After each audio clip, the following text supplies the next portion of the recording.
Bien, Gastón, sos economista, fuiste viceministro de Economía, secretario general de Relaciones Económicas, de la producción, ¿no es cierto? Hoy tenemos convulsión porque la gente se manifiesta en disconformidad con el gobierno. Mi pregunta ¿es todo orquestado por 4 o 5 corporaciones o medios, o es el malestar que tiene la ciudadanía, que desde mi punto de vista muchos de que votaron y forman parte del 52%, hoy están con cartelitos en la plaza? Bueno, el primer punto es que la manifestación anterior de septiembre sin dudas tomó por sorpresa al gobierno, pero no únicamente al gobierno, digamos, la magnitud que tuvo la manifestación también tomó por sorpresa a la oposición. Me parece que más allá de cierta tendencia del gobierno de creer en las tendencias o en las situaciones, digamos, conspirativas, me parece que esto fue en todo caso motorizado a partir de las nuevas tecnologías disponibles, Facebook, Twitter y demás, y que se montó sobre un descontento, si se quiere, que fue increyendo en la población. Creo que tiene que ver, uno pierde dimensión, pero pasó apenas un año del triunfo de Cristina por el 54%, y que creo que de la convocatoria que hacía la construcción de, si se quiere, un país o un modelo más inclusivo, más amplio de construcción política, creo que el gobierno viró prácticamente en un sentido contrario. Entonces, cuando uno toma de ese llamado, si se quiere, a cierta moderación, a incluir, a redoblar algunos de los aspectos quizás más irritantes del modelo kirchnerista, a eso se suma una economía que este año trajo malas noticias, una economía que venía habituada a un crecimiento muy fuerte, promedio del 6-7%, una economía que no creció, un empleo que se mantuvo estancado y con una inflación que se mantuvo muy elevada. Creo que ese es un combo que obviamente genera descontento.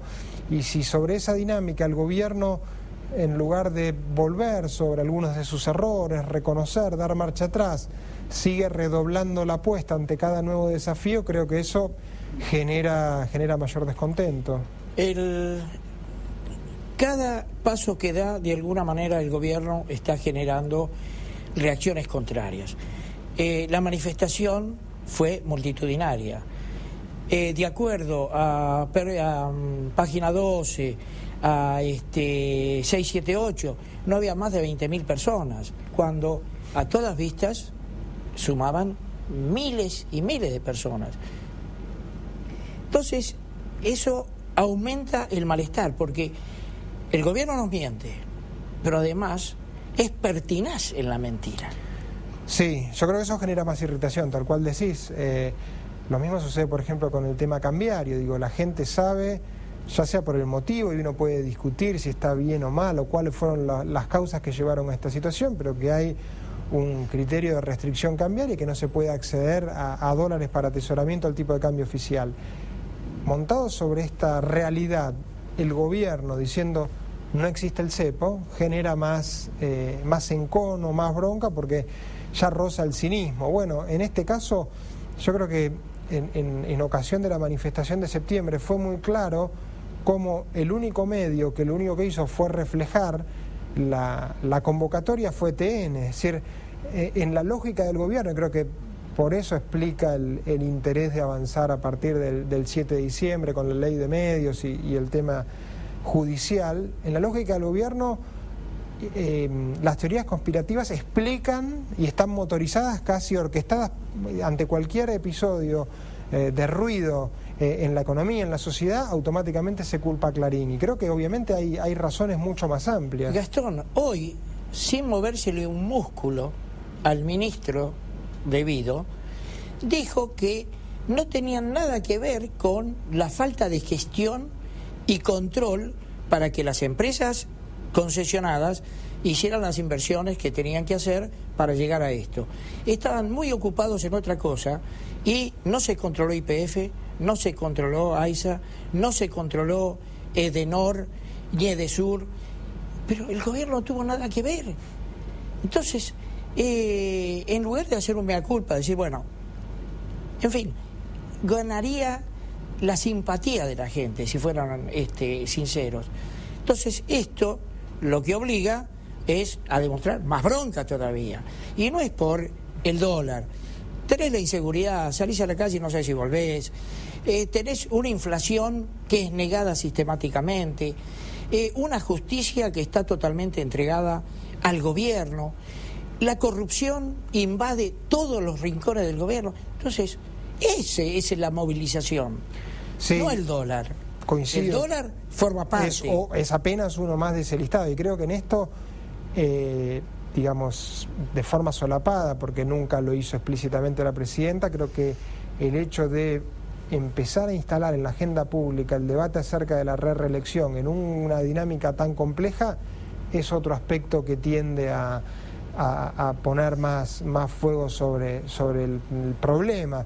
En materia energética, como bien planteabas, digo, es evidente los problemas persistentes que ha tenido la política, digamos, los lineamientos de política energética del gobierno han sido tarifas muy bajas y nulos incentivos a la producción. Y bueno, ahora lo que estamos viendo, digo, más allá de la cuestión coyuntural, digo, hay un problema estructural en materia energética. Hace apenas 6 años la balanza energética, es decir, las exportaciones menos las importaciones, era superavitaria en 6.000 millones de dólares. Este año va a ser negativa en 5.000 millones de dólares. Esto es, en apenas 5 años hay un deterioro de 9.000 millones de dólares vinculados únicamente al sector energético. De hecho, uno de los factores que generó y que hace la escasez de dólares en la economía es este cambio de la balanza energética que, digamos, tanto le había costado a la Argentina recuperar, digamos, conseguir, y durante 40 años había sido superavitaria. Esto, evidentemente, es otro de los factores que generaron o que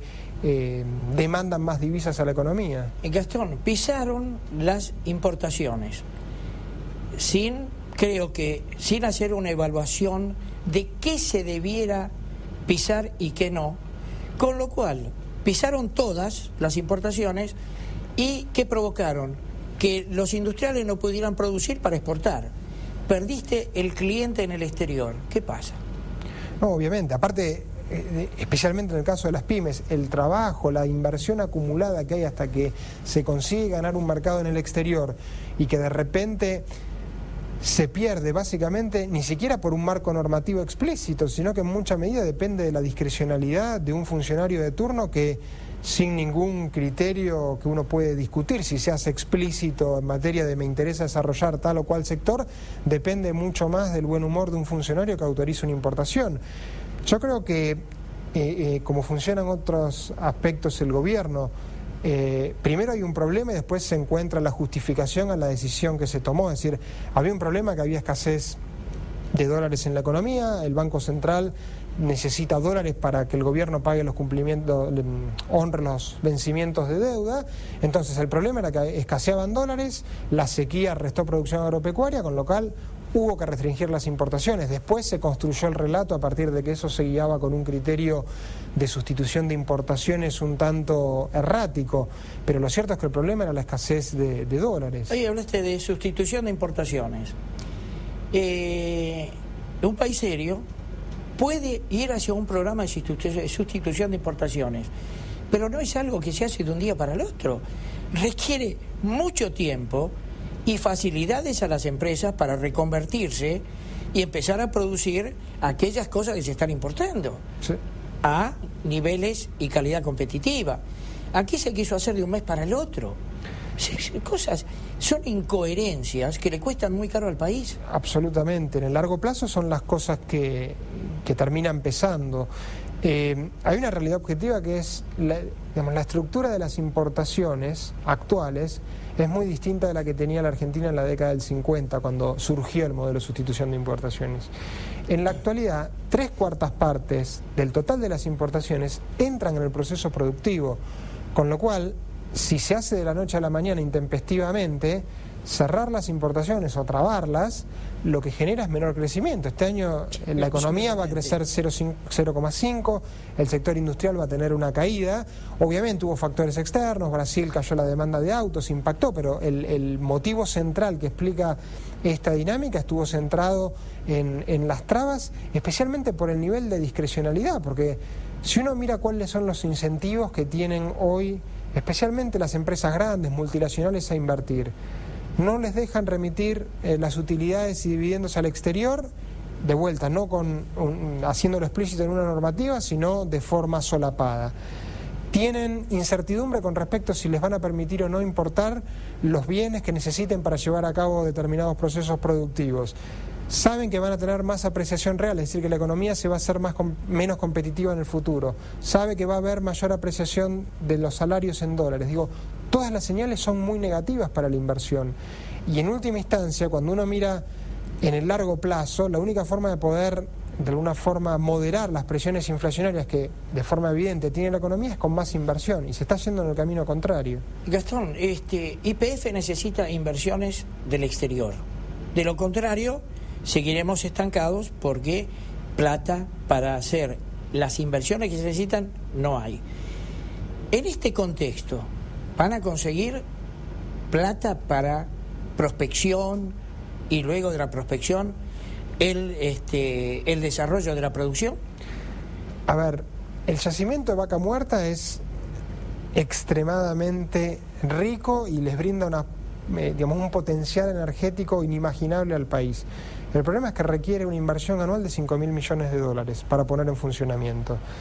En la coyuntura actual, las colocaciones que estuvo haciendo YPF fueron circunscritas al ámbito local y en particular al ANSES. Obviamente, si no hay un mínimo de señales claras, cualquier inversor, cualquier otra empresa petrolera que quiera asociarse, quiere tener mínimamente un marco normativo cierto, seguro, de decir, bueno, si yo invierto voy a poder eventualmente llevar las utilidades que genere este proyecto de inversión, digamos. Nadie quiere entrar a una fiesta en la cual no la van a dejar salir. Digo, si yo cierro, limito la posibilidad de girar utilidades y dividendos al exterior, el efecto de corto plazo que genera es que no están entrando inversiones. Y esto es paradigmático en el caso de YPF, en un mundo ávido de petróleo, ávido de gas, digo, con precios que se han quintuplicado con respecto a los valores históricos. La Argentina no puede acceder al financiamiento necesario para poner en funcionamiento. Lo que pasa es que si no tenés previsibilidad, ¿en qué contexto vas a invertir? Tomando como antecedente lo que ha estado sucediendo. Es decir, si le pasó, una amiga mía decía, si podés hacer un cesto, podés hacer 100. Si antes lo hicieron, ¿por qué no después? Absolutamente. Digo, dentro de las señales negativas al sector privado, el riesgo YPF permea sobre otras empresas. Digo, especialmente en sectores estratégicos que ven que el riesgo regulatorio de un gobierno que de a poco cada vez más está interviniendo cada vez más en la economía. Y digo, vuelta, no con un criterio explícito de decir, bueno, me interesa desarrollar tal o cual sector, entonces yo protejo el ingreso de productos terminados, pero simultáneamente hago un programa de financiamiento a tasas muy favorables.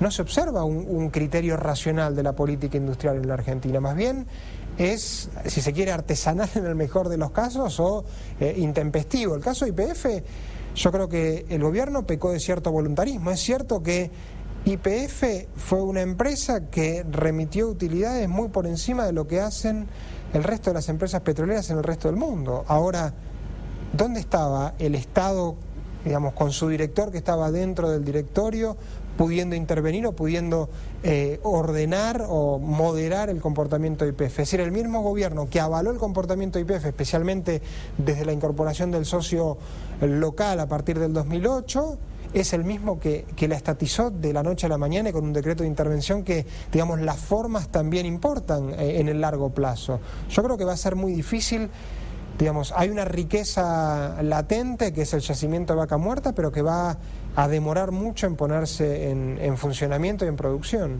Daniel Montalbán decía el jueves pasado, se comisionó para comprar una empresa, para vender una empresa rica.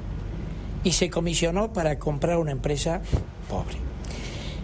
No veo que tengas la bola de cristal, pero vamos a ver si podés hacer futurología.